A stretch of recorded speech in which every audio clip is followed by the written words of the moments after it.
Good morning, everyone. Welcome to this Finally Friday. So glad you're joining us for our media morning update. Dr. Steve Stites is tucked away deep into the Ozarks for a little getaway with his family. Dr. Dana Hawkinson is down south in Florida, also getting some much needed rest and relaxation. They will be back next week. And we're going to check in with Dana here in just a moment down in Florida. He's joining us remotely. So they are there on vacation, but I'm here with you guys. So actually, it's not too bad for me. So I've got Dr. David Lisbon with us. He is one of our emergency medicine doctors here at the health system. So glad you're with me. Thank you. Good. And we've got Patrick Sallee. He is the CEO of Vibrant Health. How are you? I'm great. Thanks for having me. Good. So you're going to talk a little bit about this big milestone that you all have hit. Yes. 30 years here in the We've been around for 30 years. Great, yes. Great. We started as Turner House Children's Clinic and have grown and progressed over 30 years, but it's been a great run. Great. Well, we will talk a little bit more about that. And Dr. Lisbon, you're kind of my wingman today. Sure. Maybe I'm more yours because I'm not medical, as I said. I ask questions, and you're our medical guy today. So, sure. So thank you. So before we get to our conversation today, I want to get down to Dana Hawkinson, where our crew is a little jealous. How are you? How is Florida? The beaches look gorgeous. I am good. You know, the beaches are nice. Again, there's not a lot of people here. Earlier, prior to the show starting, there was talk about everybody wanting to go to the beach. And I think it really does determine what time are you going to travel? Are you going to the beach? Are you going to the mountains? Because that certainly plays an impact. You know, I was certainly prepared to cancel the trip even 3 days prior to leaving. As we move further and further, and yes, overall, the cases in the United States are going up. If this were 4 weeks from now, there was probably a good chance that I probably would have canceled and not gone. So that's very important, as well as understanding where you're going. As far as at the hospital, you know, we saw a little bit of a surge as the number of patients from 9 all the way up to 18. Right now, we have 15 in the hospital. 7 of those are in the ICU, and 3 of those are needing vents. We did not have any deaths overnight, so that's a very good thing. All right, Dr. Hawkinson, thanks for sharing those numbers this morning. We've already got some questions for you, of course, regarding travel, so we'll get back with you in just a moment, so hang tight. Dr. Lisbon, I want to find out a little bit about what you are seeing in the emergency department. How have things changed? You know, from 10 weeks ago, we're telling people to stay away, and now we're asking people to come back into the fold. Tell us what you're seeing. You know, we are seeing an increase in our volume. We've got a graph that actually depicts what's been happening week by week in our department. And it actually, you know, we actually were a department that saw roughly 180, 190 patients a day. And at our lowest point, or our nadir, we were like 90 patients a day. So that was quite a drop. Actually, I'd never seen anything like it in my 25, 30 years of practice. And so it was very evident that the populace, again, took the advice of staying away. People were afraid of what might be they might be exposed to in the emergency department. But then we've actually had this gradual rise, and as we've implored people to not put off issues that they were experiencing and to come into the ER, we've seen that. We actually have experienced a higher admission rate, which is a marker for the acuity of illness, and that has been something that has been interesting to watch. We've had to, you know, continue to tell patients, hey, if you're feeling bad at home, you've got hypertension, diabetes, congestive heart failure, lack of access to your medicines for some reason, get in here. We'll take care of you. We can keep you as safe as we possibly can from coronavirus. And so with those numbers increasing, definitely had lots of interesting interactions with patients. There's a lot of stress going on as well. So it's been heartening to see the volume increase and know that, you know, people are availing themselves to our skills and our ability to assess them and place them in the right patient environments if they need to be admitted. And, of course, reassure those who do not need to be admitted, do the proper testing, and even with our hospitals greatly expanded capacity over the last couple of months to do testing, to tell people, hey, you don't have COVID, we'll get back to you in 24 hours, or you do have COVID, you're safe enough to quarantine at home, or we see enough that says, wow, it's probably best that you come in the hospital. So that's been really great to interact with patients and really explain our rationale. I mean, my joy comes from demystifying medicine, so that's it's always good to do that. Well, thank you for sharing that. And I do want to talk about, continue to talk about the numbers and this, the possibility of the second wave here in just a moment, because that will impact Vibrant Health. Patrick Sallee, thank you so much for joining us. I want to find out, you've been around 30 years, not everyone else has. So can you tell us a little bit about what Vibrant Health does here in the community and how you're helping citizens? Sure, absolutely. Thanks again for having us. So Vibrant Health was founded as Turner House Children's Clinic, started May 5th, 1990, as an all-volunteer pediatric clinic. We've served Wyandotte County for 30 years, as you said. Over the last 3 years, we've had a really strong relationship with the University of Kansas Health System that has helped us do a couple things. One, expand our services to offer care to adults as well as the pediatric practice we had, but also help us secure what's called federally qualified health center status. That designation is really important to us organizationally, but also from a community perspective. So we are a 501c3 nonprofit organization with 16-member board of directors that are all volunteer, and in fact, more than half of our board members are patients of the health center. We offer medical, dental, and behavioral health services on a sliding fee scale. So we do take insurance, we take Medicaid, Medicare, and commercial insurance, but for people that are uninsured, we have a sliding fee scale that ranges from $20 up to $80, depending on income. So, for us, as we think about the population that we take care of, certainly has been impacted in a major way by COVID, both from a disease perspective, but from all of the unemployment and the number of people that are in essential jobs. What have some of those challenges been? Well, so we've tried to make decisions where we're protecting staff and patients. And so, Dr. Lisbon mentioned the decline in volumes at the emergency room. We've seen the same in just trying to keep people out of clinic unless they have to come in. And we're a primary care outpatient practice, so take care of a lot of patients with chronic disease management and diabetes, hypertension, those kind of things. And so limiting the number of people that come in means we're delaying some of that regular checkup care. And so as we think through and have worked through how do we provide care, it's been really tricky for sure. We've started doing telemedicine as the health system has, and that's helped us reach more patients. But decreasing volumes has definitely delayed care for people.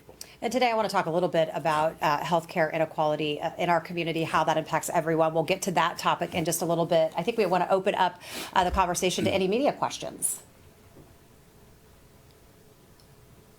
I have one from Katie Moore with the Kansas City Star. She wrote and wanted to know, Kansas is at a 2.2% death rate compared to Missouri at a 5.5%. What might some of the factors in this difference be?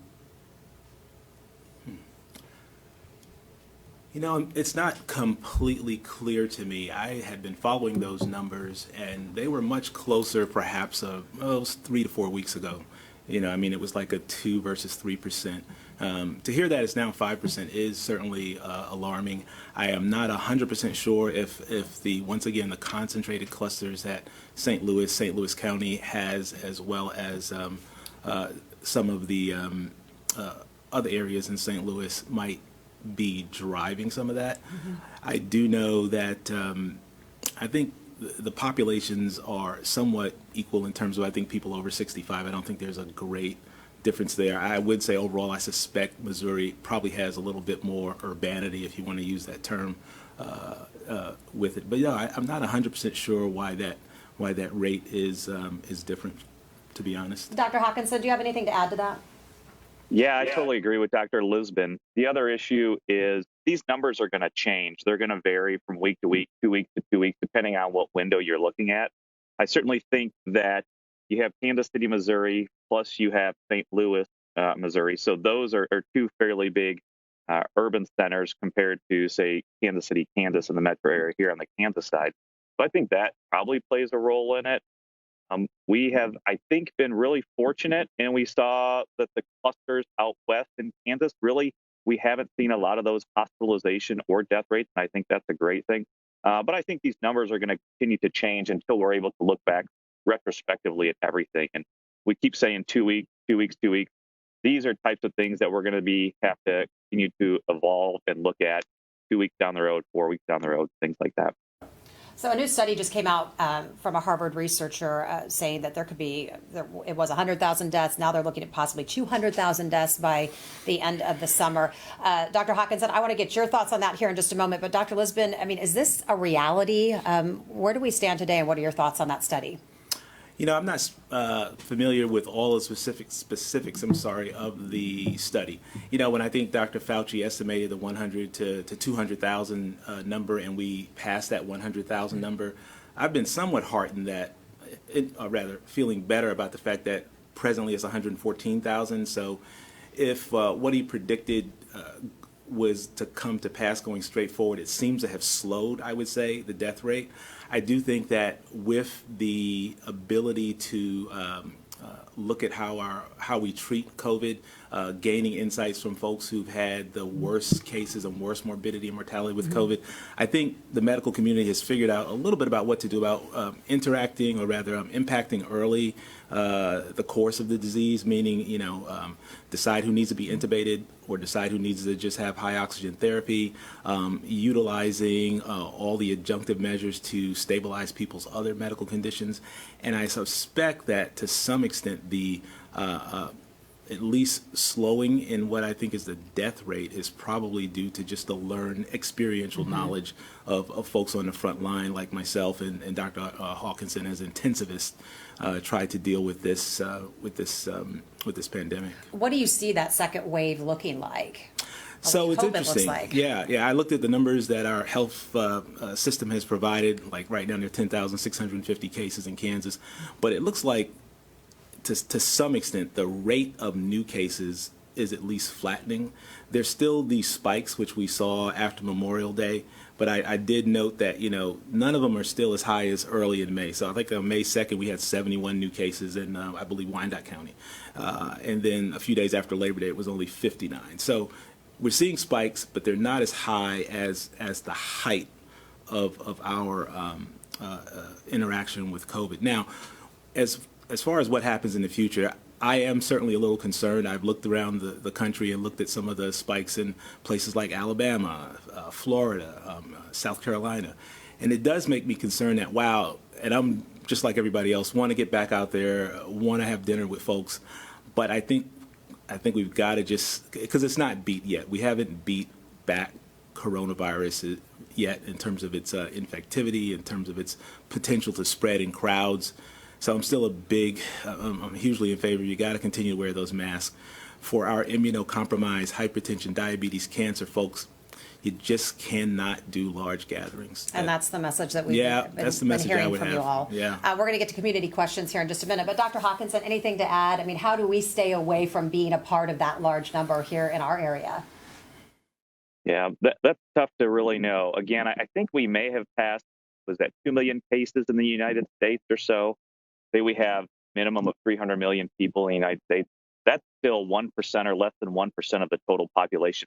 Look what has happened already. Look at the devastation that these surges has brought, especially in these urban areas where you have lack of adequate drugs when people are on ventilators, lack of rooms, lack of ventilators themselves. So I think we still have a long way to go. There is really relatively few amount of infections that we know of. Now, of course, you can talk about testing and things like that, and certainly we're probably missing cases because we're not testing. But certainly look at what has happened so far with this relatively little amount compared to our total population. And if you project that forward, it certainly could be bad. But to Dr. Lisbon's point, continue to do those things that we've been talking about, especially avoiding large congregations and groups, whether that's churches, football stadiums, concerts, things of that nature. If you can avoid being in those confined spaces, if you can wear your mask, if you can do that hand hygiene, because society is going to continue to open up. And so it's really going to be incumbent upon every individual to be responsible in that way, to really protect themselves, their loved ones, and others. Patrick, how do you all plan for that second wave? What are your concerns when you hear about these high heightening numbers? The first concern I have related to the numbers going up is that what we're seeing in our community testing, we're doing in partnership with the Unified Government Health Department and their Health Equity Task Force, we're doing community pop-up tests 3 days a week now around the community free COVID-19 testing. And we're seeing a decline in the number of people coming to get tested where 3 weeks, a month ago, we were testing 90 to 100 per day. We're testing 35 to 40 per day now. And so, when you start seeing numbers go up, my immediate concern is that we're not testing enough people to stay on top of this. And we need more people who maybe are lightly symptomatic to be tested. And why do you think they're staying away?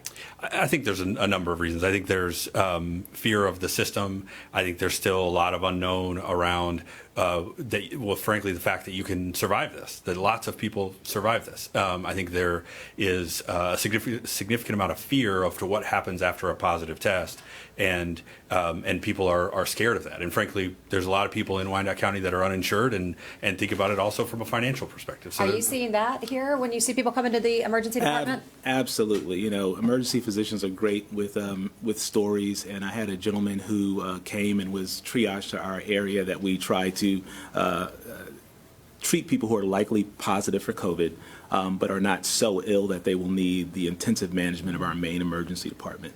And the gentleman was actually traveling.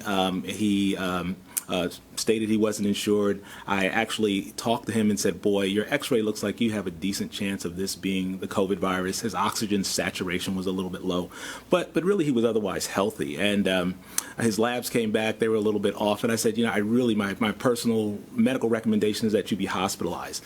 And he really said, doctor, I know what those bills can be. I don't want to. And as much as I tried to counsel him to let him know that, health systems have ways of course, trying to, or rather working with you and setting up payment plans, et cetera, he still elected to go home. And because, I was just worried about him, I was like, wow, he may be positive. He'll go out and intermingle with other people. He's going to go back to, where he said he was from. And what was interesting was he actually did feel worse and came back. And because of our ramped up testing, 4 or 5 hours later, by the time he came back, we had the test back and it was indeed positive. So But he'd already gone back out there. Yeah, but he'd been back out there for a little while. But at least he came in and came back. And so once again, one of the things I stress, I teach residents is communication is everything. Even if a patient doesn't agree with our medical assessment, our job is to let them know that we're here, for them should they change their minds, and them having a different opinion of us is not an indictment on their decision-making capacity in many instances. Gosh, that's just a part of COVID I didn't even think about, and maybe a lot of people out in the public haven't thought about. This what you don't know won't hurt you, which clearly isn't the case, right. But having that open dialogue and making people feel comfortable to talk about that. We're going to continue this conversation. Jill, do you have any questions from the public? As always, yes. Yes. They have a lot of questions, and they are very broad. I'm going to start with one, and I'm going to summarize. It's from Jean. They're talking about that this disease can be a plane ride away, and they're wanting to know what is the impact on one county to another county here in the metro. We look at pockets, example for Wyandotte being hit really, really hard. How does that impact me if I live down in Johnson County or I live in Blue Springs? How interconnected are we, and what can we do to help? I'd like to hear from both of you on that.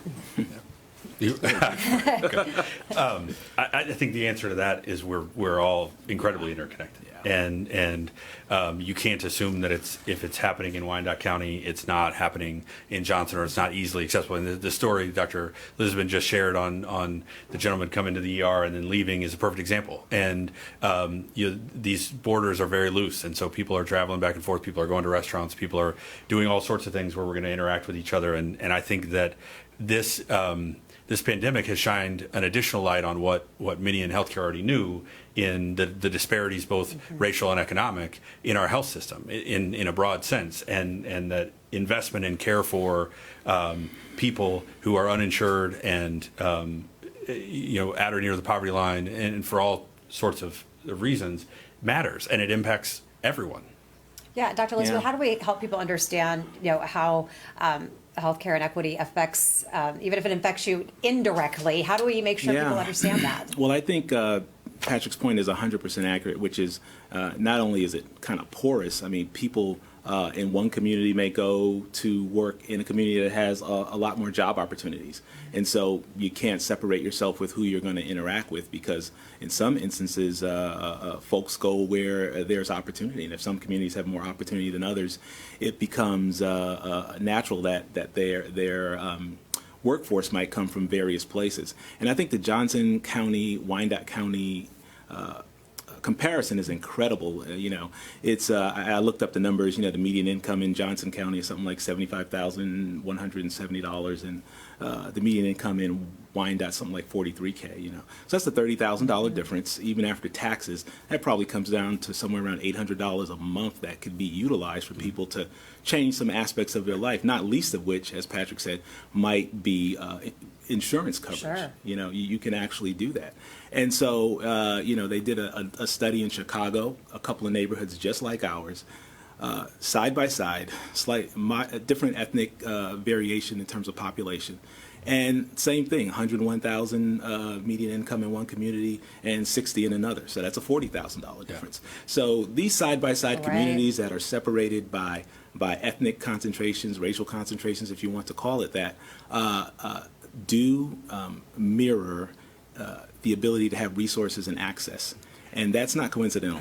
There's another data point on Dr. Lisbon's point about the median household income. And Wyandotte County and the Wyandotte County Economic Development Council has done a ton of work to improve some of these numbers, particularly the household income number and the jobs numbers. But if you look at income or job payment, salary, weekly wages kinds of numbers across the state, Wyandotte County is near the top, right behind Johnson County. So there is a gap. Now, like I said, the community leadership and Economic Development Council have done a lot to raise that median household income, but there's still, given that data you cited, there's surprisingly high ranking where Wyandotte, and some of that's the health systems in Wyandotte County. There's some big employers, but the wages, weekly wages in Wyandotte are pretty high. And what does that mean then, healthcare wise? I mean, what does that mean for the rest of us to better understand that? So to me, Dr. Lisbon nailed it. It is the crossover of opportunity and where people work versus where people live. So we're all in it together. We can't escape it. So correct. It's it speaks all... to the question Gene had around how we're connected to each other, and it's not going to stay in Wyandotte County. These are really interesting. Did you have something else to add, Dr. Lisbon? No, I think on Pat's point, I think the issue of access is kind of a very interesting one. I sit here with Steve Stites usually, and Steve, I'll just say it, he's a few years my senior. But even though we're categorized different racially, we have access that allows that at age 50, we both got colonoscopies, right? And that had to do with the fact that we had healthcare providers, we had insurance, and when our physician said, "Hey, you're 50, time to get a colonoscopy," we did that without impediment. We did that without having to worry about an employer who wouldn't let us off. We did that without a travel issue. We did that without having to worry about who's going to watch children. So some of it is, once again, the ability to be tied into a system that provides that basic framework for continuing to maintain your health, which is what FQHCs, which I would give a shout out to, do so well. I mean, organizations like Vibrant Swope are really essential to what our community needs in terms of health maintenance. Thank you for laying that out. That makes a lot of sense. Jill, do you have another question? Yes. Chris says, this is a really sad question. We are having my mother's funeral service tomorrow near Tulsa. We are requiring masks. Everyone is going to want to hug my 81-year-old dad. Do we allow it? If we're wearing masks and we have lots of hand sanitizers, it is such a difficult time. He needs hugs. Yeah. That is a difficult time. Death, funerals, and even illness during this time is extremely difficult. I think it's important to note, we have said before that, hugs themselves are really short amount of time, but when you have 80 people or more people, it could be somewhat dangerous. If everybody's having a mask, if in general you are really going to try to not be in confined spaces, I don't know if you'll be inside or outside for the funeral or the service, that will help as well. Continuing to hand sanitize. I think, making that judgment once it's there is going to be probably the best thing you can do. I don't want to say no hugs because, again, we need, and we've talked about this before, emotional support, mental support. This all helps. If you can keep people as far away from people as possible, and then maybe a second or two of a hug, it may be reasonable. I think you just kind of have to understand all of those factors and make that decision, at that time, at that point in time. Gosh, these are those stories we hear that really help hit home True. where we've been and really where we still are, right? Yeah. It brings up this concept that my organization that I belong to, the American College of Emergency Physicians, has coined this term called COVID lateral damage. And it speaks to, last week I showed a slide with the waves of the pandemic. And it speaks to all of the different adjustments we're having to make, like, for instance, this third wave that impacts interrupted or chronic care that's needed, and how to usher someone into, the death process. And doing sometimes that alone has been very striking to healthcare workers. We sometimes become part of that grieving process when it happens acutely. I see it in the emergency department. But with the present situation of not having any visitors, I think people are having a lot of crisis around a loved one having to pass away alone, or to be alone for an extended amount of time, not to be able to have that particular human touch while they're on a ventilator. It's very wounding, I think, to people. Devastating. Yeah, it's happening, and healthcare providers are experiencing it, and it's a tough part. So this thing called COVID lateral damage, because there are just so many waves that this kind of pandemic and the ferocity with which it came on is exposing us to, and having us actually improvise on the fly in terms of how to best manage it for patients and ourselves. Another similar question. Same kind of thought. Jean asks, what are your thoughts about attending a couples dance indoors, 50 people, attempting social distancing? Should we wear masks? I would avoid that situation. I think it goes back to, again, find spaces, couples dance, 50 people, the amount of time you're with there. If you're dancing, it's probably going to hard to have a mask on without being, feeling claustrophobic or not able to get enough oxygen. I think right now that is probably something that I would avoid. I wouldn't necessarily say that's any different than the choir practice that we've seen it has been published on as far as spreading disease. I think that's a little bit more of a risky endeavor to do the way that was described. Hey, Dana, I have a travel question for you. So Mike had asked yesterday, and I wanted to make sure we got his question in. He has a camping, he's part of a scout group, and there's going to be several hundred kids and adults present at a camp, a communal tent, 2 per tent. Yep. There'll be cots combined with communal water filling stations. There's going to be some classes, campfires. How safe can that be? And what extra precautions can they take over an 8-day camping period?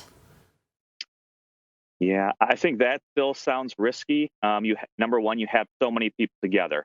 Although you are outside, you're probably in certain circumstances going to be in a situation not unlike the protesters or the demonstrators, where you're going to be together for a little bit for programs or things of that nature. I think the most dangerous thing, however, is the communal part about that, whether it's water source or other communal things. We know the father of epidemiology, John Snow, when he identified the cholera outbreak in London, it was because of a communal water source. So I think communal things are going to be very dangerous and going to be very high risk for spreading this infection. And again, the more people you have, the more time you are actually in a communal setting at a program or watching certain things. I know those occur in Boy Scouts and Girl Scouts camp get-togethers and things of that nature. I think, there are probably ways you can reduce the risk as much as possible. Maybe taking out some of those communal things is going to be one of the ways, but I think certainly the way it's been described now, that seems fairly high risk to me. Risk with everything. Jill, another question from the community. Tamara asked, there was an Israeli study released that showed 40% of COVID recovered patients had ventricular damage. Have we found this in America to be true? I don't know if we've had a study that mirrors that one. I think that cardiac damage and or compromise with COVID has been seen sometimes in the form of a condition we call myocarditis, sometimes in the manifestation of the heart's decreased pumping ability, which we call the ejection fraction.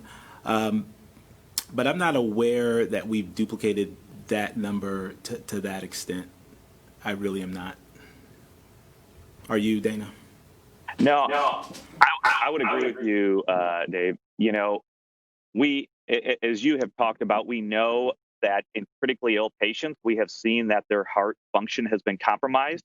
We don't know if that's due to the virus or if that's due to the critical illness, which in itself can cause cardiac compromise. We suspect that there is probably some effect of the viral illness on the heart just because the receptors that the virus attaches onto and gets into cells is found in the heart. However, interestingly, there was the Lancet study that looked at autopsies, I believe, of patients in Louisiana. There was another New England Journal article that looked at autopsies as well. And when they stained the heart muscle and some other organs for the virus itself, they were unable to find the virus in those organs. They did find it in the lungs, of course. So I think there's a combination. At some point, there may be some direct viral effect on those tissues because we know the receptors are there. Those autopsy reports, they weren't able to find it, at death. But certainly we know that the inflammatory process is also going to be playing a part in any of the end organ damage that we're going to be seeing. Dana, I have a question for you, and this is important as we start to invite more and more people into our home, even at a distance. Tiffany asked, are portable home filtration devices such as HEPA, UV light, or electrostatic filtration devices effective in removing SARS-CoV-2 from the virus from a room? We know certain things such as chemicals, UV light will all have an effect because SARS-CoV-2 does appear to be, fairly weak and certainly susceptible to any household cleaning product. I don't think there's been any studies specifically looking at that type of situation in the home. I don't think it would be harmful as long as you make sure you have a device that's not otherwise harmful to you. I don't know how much that will help. The main things are going to be, again, cleaning high-touch surfaces, washing your hands frequently, doing the things that we've talked about. Again, I don't think that those necessarily will have any deleterious effect. It could be beneficial, but I wouldn't count on that to remove SARS from your home. Another question from the community, Jill? Allie and Linda, two separate people, same question. They're asking about research around type A and type O blood types, showing that type A might be people that are more susceptible. Excuse me. And are we as a hospital taking greater precaution with them because they have a by blood type? I am not aware of the veracity of that outlook, so to speak. I'm just not. I don't know it to be valid or true as of yet. Dr. Hawkinson? I would agree 100% with Dr. Lisbon. We understand that things like sickle cell trait and malaria can have an effect and reduce your susceptibility to that. But again, malaria is a parasite. This is a virus. There has been other things proposed a few weeks ago that maybe blood type makes you more susceptible or less susceptible. I am not aware of any research which definitively says one way or the other. I would continue to say that it doesn't really matter what type of blood type you have. You need to continue to take the same precautions. We have time for a couple more questions, Jill. Nancy says, I'm super claustrophobic and find wearing a mask difficult. She said she's even passed out once. Is it better for her to wrestle with that and constantly be moving the mask, or what do you suggest? Dr. Lisbon? I think I still think a mask is very important until we get a little bit more on the other side of this. I find the hospital mask that we use to be lighter because I'll tell you, I have a cloth mask that was made for me. I'm a Marvel comic fan. Oh my gosh, that is so cool. I'm a Spider-Man. I love it. But it's a little hotter and a bit more constricting. But I think the hospital ones, that not the N95, but the regular hospital masks, yes, are much better. That Pat has in his hand, and they seem to be a little lighter. If you're claustrophobic even to that extent, I would still go with having it and maybe putting it up when you're about to enter areas where there seems to be more concentration, a greater concentration of individuals might be a strategy. But I think it's something that works, and I think we've got to continue to do it. So it's a non-negotiable, really, if you're going to be out in public in Yeah. big spaces with lots of people. Jill, last question. Antibody testing. Do we have it? When are we going to have it? And are you using it in Wyandotte County and at Vibrant? I'll defer to the doctor on some of the specific questions around antibody testing, but we are not using it currently.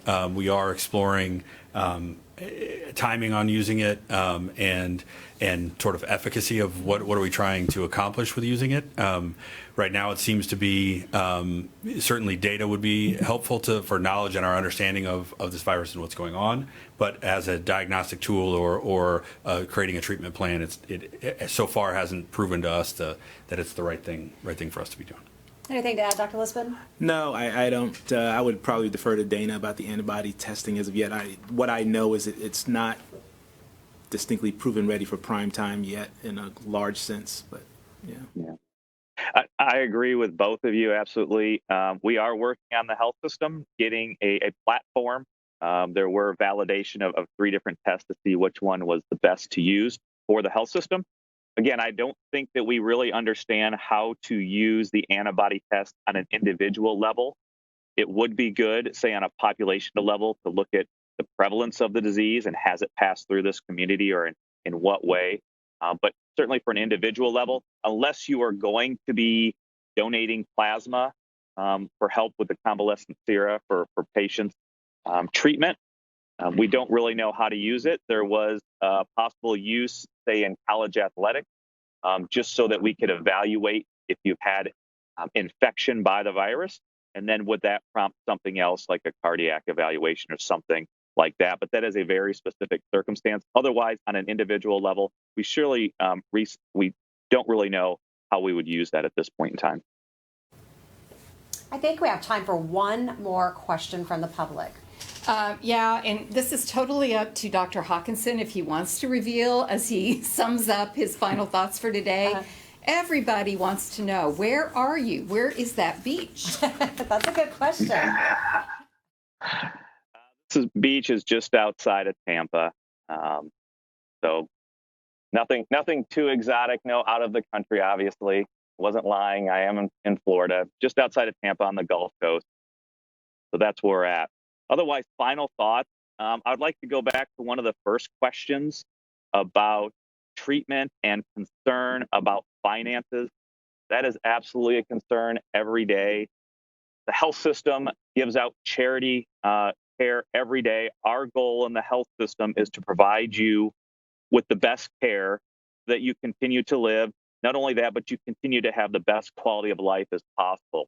Our healthcare workers, our physicians, our nurses, our therapists show up every day to continue to provide care for you and your loved ones so that we can ultimately get you out of the hospital and have your quality of life as best as possible. Specifically for COVID, I know that if I got diagnosed, I would want the treatment as soon as possible because we know that in infection and things like cancer, the earlier you are diagnosed and treated, the better off your outcomes are. If I was diagnosed today and I met the criteria for remdesivir, I would absolutely want it. I would want the convalescent sera, and I would want some of these other monoclonal antibodies if I met the criteria. So we would just like to let people know that the sooner you get diagnosed, the better. And if you're meeting criteria for the therapy, we're going to give you the therapy. Again, the health system has given out charity care every year to people because our mission is to continue to make you be healthy and continue to be healthy so that you're around in the future. Dr. Hawkinson, thanks so much for your final thoughts. We're going to let you get on with your vacation, okay? Thanks so much. All right. Thank you. Enjoy the beach. Dr. Lisbon, I'll let you kind of take it from here. What do you want the community to know? Well, I think, during this time where certainly everybody's tired of sheltering in place, dealing with quarantine, dealing with masks, I think you have to do what we do in the emergency department every day is kind of perform kind of a risk-benefit analysis when you think about what you're about to undertake in terms of exposure. or being a part of a crowd, or being somewhere that might put you at risk. And you have to do that with the sensitivity that is needed if something could be a final event in terms of giving someone a hug, and whether something is something that really can be said that, boy, there'll be a time to do this, and maybe I should wait. So I mean, I've even had to do it myself. I've been part of the protest. I think the things that brought upon that protest with George Floyd's murder were very psychically disturbing to me and a large swath of Americans. And I had to decide, wow, I'm a physician. It's going to be a crowd of some extent. I'm going to put on my mask. But I felt like to not go, the risk-benefit of not, or being silent, of not engaging, was worse than letting my voice be heard as well. So I think everybody has to do that, and I think we have to do that with a lot of thoughtfulness in this particular time period, and again, keep the faith that what mankind and science has always been able to do is kind of get us to a point where we can meet a virus on its own grounds and ultimately conquer it. Thank you for your candor on that Sure. this morning. We appreciate that. And Patrick, thank you so much for being our guest Thanks for today. It was so having nice Yes. to meet you. What would you like our community to know about the work you are all doing, and how can we help out? Well, I think both Dr. Hawkinson and Dr. Lisbon have shared the importance of taking all of this very seriously, from wearing the masks and being thoughtful about that to accessing care. The health system has been incredibly supportive of our testing efforts, so providing staff to help with the pop-up testing and providing the lab work to run the test. And so I would echo Dr. Hawkinson's sentiments about the investment in care and treatment and so on from the health system. For me, that I would just piggyback on the seriousness of it, and saying that I think as a society often we decide to delay things that are mild, and it hurts a little bit, but I'll wait, and I'm as guilty as anybody of that sort of thing. This is not the thing to do that with, and if there's any degree of symptoms, people should try their best to get tested. I know there's pop-up testing sites that the FQHC, Samuel Rogers, and Kansas State Care Clinic and SWOPE are doing on the Missouri side. The Unified Government's doing some in Wyandotte County, Johnson County Health Department's doing some. We're doing some. There's opportunity to be tested, and so I think people that have any degree of symptoms should do that. Well, thanks to all three of you for Thank you. talking about this really important topic. And we'll continue this. We're going to hear from Dr. Steve Stites in just a second. I'm going to give you a couple quick notes. We mentioned yesterday how we appreciate everyone sending in their questions and kind of staying in touch with us via social media. So now we want to see your faces. We're hoping that you will send in your pictures showing us how you're staying safe, how you're getting out into the community, whether it be going to restaurants or traveling in airports, just how you're getting your kids together and how you're doing it safely. So send those in, and we'd like to share those here on our update. On Monday, we have a really important show. Dr. Stites will be back to navigate this conversation. We were talking about, you mentioned the protests, Dr. Lisbon, and the first responders and the frontline workers. Our guests and experts are with an organization called the Battle Within Frontline Therapy Network. They are coming together, therapists and doctors, and helping these essential workers as they are struggling through this pandemic and, of course, all the unrest that we are seeing across the country. So, again, Dr. Stites will be back to talk about that. So as we close this morning, again, thank you for welcoming me in for the last couple of days. Dr. Stites will be back on Monday. Want all of you to have a great weekend. And, of course, we will let Dr. Stites have the final word today. Have a great day. Good morning. This is Steve Stites, Chief Medical Officer at the University of Kansas Health System. I'm deep down here in the Ozark Woods in southern Missouri, darn close to the Arkansas border. We made it down late last night after a great drive down in our car. My family's with me. It's like a nice bubble traveling down the highway. We used great infection control, had lots of hand sanitizer, made sure we were safe, wearing our masks, had to stop twice to get gas, got in, got out, back on the road. It is beautiful down here, and it's a great place to get away in the woods. You can travel, and you can stay safe, but you have to do it right. Remember the basic pillars of infection control have to go with you wherever you go, even down here deep in the woods. I'll see you next week. You have a great day.